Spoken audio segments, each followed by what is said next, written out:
Tudo bom? Tudo bom recebê-lo de novo aqui. Obrigado. Eu vou começar com... A gente já falou de uma coisa, a gente já falou de uma coisa, também tem uma outra coisa e tem uma terceira coisa. Então, eu vou começar pela terceira coisa, que é uma coisa que foi dita aí durante a reportagem.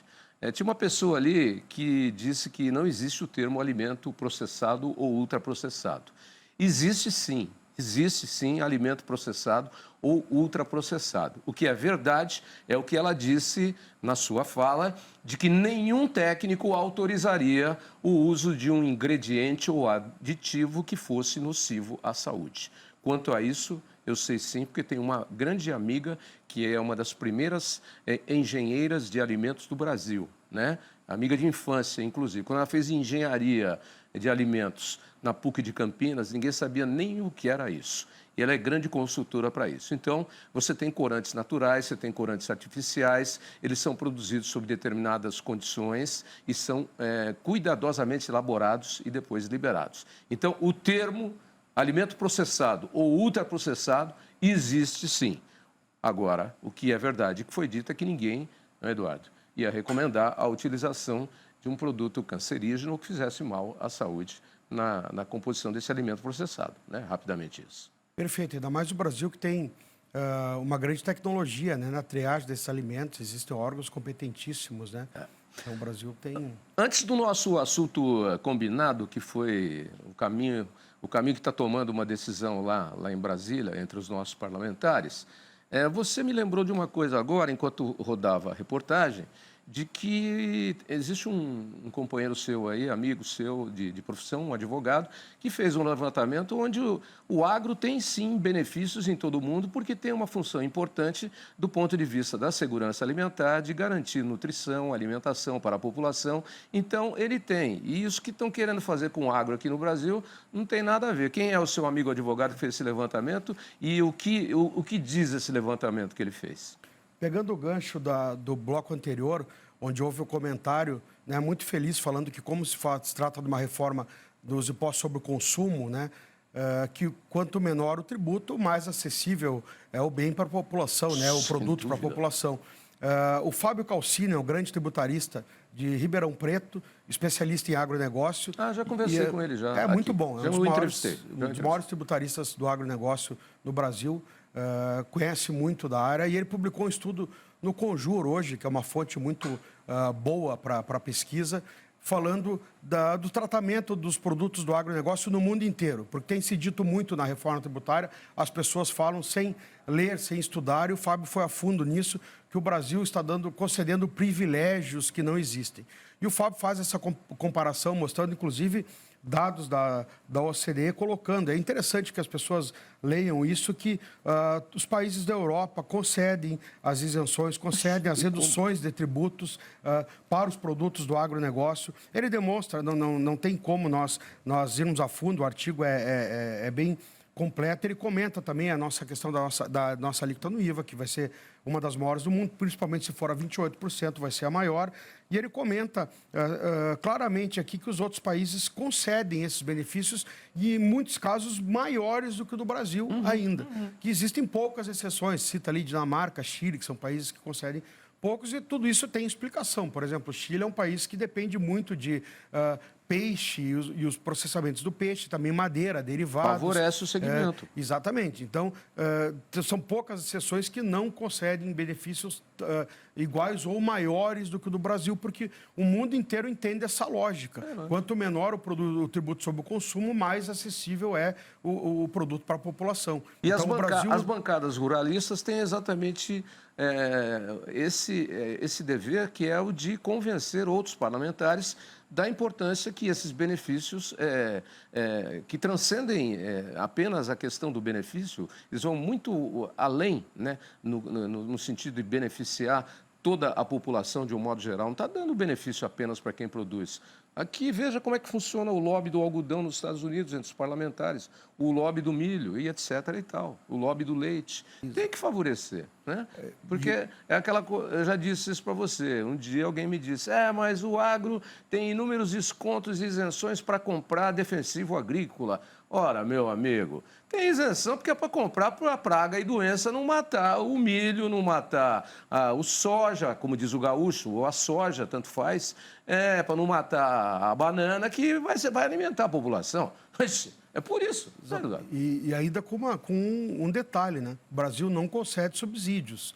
E a Europa, Estados não Unidos, concede subsídios, exatamente. Ainda, além da questão tributária ser mais benéfica, eles ainda concedem subsídios, né? Que isso o Brasil, que ainda é uma grande vantagem, né? Muito maior do que os nossos agricultores, nossos produtores têm. Bom, então, é um estudo interessante para que as pessoas possam procurar. Isso mostra, é bem esclarecedor com relação a essas questões tributárias. Boa, BBG. E mostra que não estamos falando sozinhos, né, com relação a isso. E que estamos, na verdade, retrocedendo se forem tomadas algumas decisões que estão sendo tomadas aí. Uma delas já está caminhando e caminha bem lá em Brasília e teve um bom encaminhamento ontem, que é totalmente nociva, que é a questão daquele imposto que você paga sobre heranças ou doações.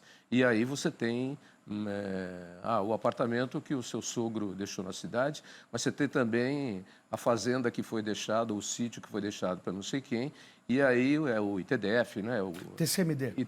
TCMD, esse imposto aí, né? Ele tá correndo o risco de ter um salto violento e brusco. Já há muito tempo se tenta fazer isso e agora, através da mão dos nossos parlamentares em Brasília, a coisa está caminhando e está tomando um rumo muito perigoso. Por que, Eduardo BBG?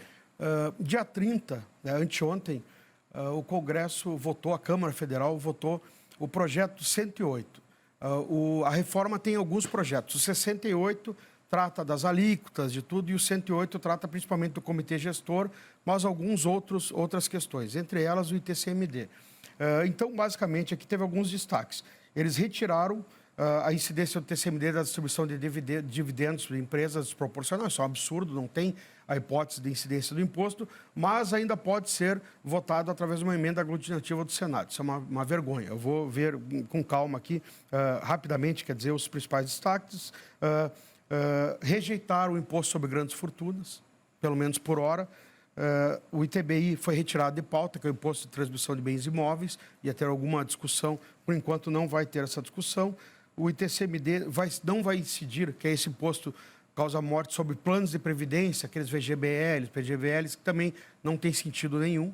Até colocaram no UOL que o presidente Lula tem 80% do seu patrimônio em VGBL, por isso que foi essa aprovação. Isso é a internet fazendo... Né? Isso é a teoria, o pessoal da teoria da conspiração. Não acredito que isso vai... Também não. Obviamente que isso não tem nada a ver com as votações, né? Mas isso é a internet criando seus memes aí, suas questões. Mas e as coisas que podem ser ruins? Quais são? As coisas que podem ser ruins, a progressividade do ITCMD. O ITCMD hoje vai de 0,5% a 4%. Nós temos aqui o Estado de São Paulo já com a sua regulamentação que vai até 8%. Então, eu tenho até 354 mil, 2%, e vai acima de 10 milhões, 8%. Se isso pegar no resto do Brasil, é um problema. Por quê? Nós já dissemos aqui em programas anteriores que nós temos o caso, por exemplo, das propriedades rurais. Existem propriedades rurais que foram adquiridas lá na década de 70, por exemplo, a preços bem baixos. E hoje são propriedades que valem centenas de milhões ou bilhões de reais. Espera um pouco, na declaração de renda você não põe o valor de mercado, você põe o valor do bem adquirido, porque senão você entra numa desproporção que você não consegue resolver o problema do imposto a pagar. Exato, só que hoje o ITCMD vai incidir sobre o valor, né, de mercado da propriedade. Qual é o problema? Imagina se essa alíquota progressiva ela é colocada para o TCMD, o imposto estadual, em vários estados. Existem, como nós estávamos comentando antes nos bastidores, locais onde um hectare de terra vale 200 mil reais, por exemplo. Por exemplo, onde? Então, vamos pegar BR-163, ali na região do Mato Grosso, onde se produz mais soja. Mas ninguém paga 200 mil reais. Ninguém vai pagar 200 mil reais, mas vale, digamos assim, o valor de mercado. Vamos pegar uma propriedade de 200 mil hectares são 200 milhões de reais. Só que aí a lei vai incidir sobre esse valor? Sobre o valor, porque acima de 9,9 milhões. Será que a família tem... Será que essa propriedade gera frutos suficientes por um ITCMD de 16 milhões, digamos assim? Claro que nós estamos indo a situações extremas, mas abre-se essa brecha para que isso ocorra. Então, o ITCMD pode se tornar um imposto muito alto, né? Nesses casos. O que fazer? E claro que não está... nessa progressividade, fala-se ali em possibilidades da lei em até 16%. Não acredito que isso ocorra, porque daí inviabiliza até questões de imóveis urbanos mesmo, né, em casa. Então, isso é um grande ponto de atenção e um grande problema. Mas não bateu o martelo ainda. Em alíquotas, já se fala, já disse que o ITBI, claro que ainda tem que aprovar o Senado, tudo, mas já se estabeleceu a progressividade do ITCMD. Então, isso já é uma realidade. Agora, a regulamentação das alíquotas vai caber a cada estado. São Paulo já tem um projeto de lei número 7, se não me engano, que já estabeleceu, já tem os valores, até, como eu disse aqui, até 354 mil, 2%, e vai até 8% acima de 9,9 milhões. Então, cada estado vai ter que regulamentar a sua tabela de incidência do ITCMD. Né? Isso, nós falamos esses dias sobre essas transferências, sobre os problemas. O ITBI, que é transferências de bens imóveis, né? Também é um outro problema. Existe uma discussão muito grande que a reforma também falou sobre isso, que é usar o valor de mercado, o valor da venda à vista, né? Complicado isso. É complicado também. Então... Complicado, porque você está no seu imposto de renda, na sua declaração de renda, você está há décadas transferindo o mesmo valor da aquisição, a não ser em caso de liquidação ou de venda, é que aí vai incidir em cima do recibo o valor dos impostos a serem pagos, né? Esse é o problema. Tem duas questões. Vai ter o ganho de capital, né, no imposto de renda. Tudo bem. E vai ter, nesse caso de ITBI, muitas vezes você não vende pelo valor da vista do mercado, você vai vender por um valor menor. Então, o ITBI deveria ser também o valor da negociação em si. Eu vendi por 100 mil, eu pago pelos 100 mil. 100 mil. Não, o valor de mercado da terra na vista é 300 mil. Por que eu vou pagar um tributo por um valor a mais do que a efetiva operação do que eu vendi? Quer dizer, são as idiosincrasias do nosso sistema tributário. Bom, fica aí o alerta, preste atenção, porque a sua conta pode ficar mais alta. E tem um assunto que eu queria comentar com você. Chama atenção essa semana aqui, a remissão de pena, ou anulação de pena, vamos chamar assim, para um deputado federal aí, José Dirceu, muito conhecido, que teve uma série, foi envolvido nos julgamentos do juiz Sérgio Moro, e agora teve todas, ele não foi absolvido, ele teve anuladas as suas condenações. Anulados. São esses, eu já comentei com o Silmar sobre isso, são essas desavenças das decisões judiciais brasileiras que criam um ponto de interrogação. Então, ele teve todo um julgamento, esse processo todo, conduzido pelo juiz Moro, teve aval do Supremo e de todas as autoridades da Justiça, gastou-se uma dinheirama incrível do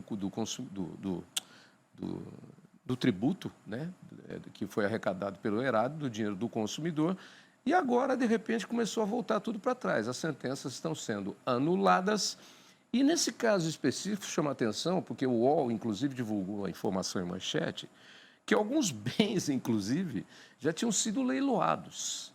E aí, como é que você reverte a lei e aí vem um bem leiloado? Eu até brinquei com o Silmar, que foi, vamos lá, Silmar, então é o seguinte, eu tenho uma boiada, e aí a minha boiada foi leiloada. Aí foi para o frigorífico abateu, virou picanha contra filé, foi para o mercado, vendeu, aí eu comi. A parte boa eu fiquei com ela no estômago e para a minha saúde. A parte ruim eu eliminei, porque não vou ficar aqui. Já correu para o esgoto, já foi para o rio, já não sei o que tal. Como é que faz o processo de remonte do boi? Aí o Silmar começou a dar risada. Mas foi uma brincadeira que eu fiz, porque é uma decisão da justiça que implica numa série de coisas que são feitas corretamente e judicialmente, do ponto de vista jurídico. A partir daquela decisão, depois como é que elas são revistas, BBG? O Brasil é um país incrível mesmo, sob alguns pontos de vista, né?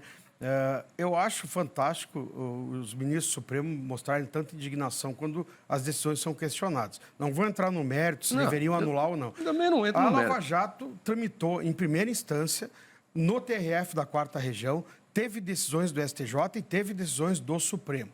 Não vamos esquecer que o ministro Gilmar Mendes, não vou entrar no mérito se ele estava certo naquela época ou agora, chegou a cunhar um termo. Ele disse que o governo, na época, era uma cleptocracia, quer dizer, o governo dos ladrões. Ele falou isso na época, foi ele que disse na época.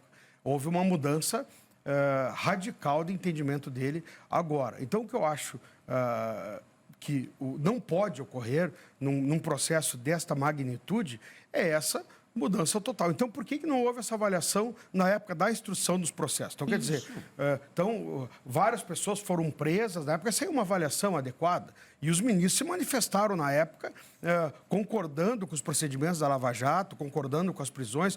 Então, respondendo a sua pergunta dos bens leiloados. Então, o ex-ministro José Dirceu tem direito ao ressarcimento. Se ele perdeu bens com base numa condenação criminal que foi anulada, quer dizer, se a condenação foi anulada, ela foi anulada desde a origem, não existe essa condenação. Ele deve o ressarcimento. Ele tem todo o direito de acionar o Estado e receber a devida... Então, ele vai pedir o ressarcimento e vai acionar o Estado. E o dinheiro vem da viúva, vem de novo do contribuinte. Exatamente, vem de novo do contribuinte. Então, quer dizer, são essas questões, assim, segurança jurídica e outra.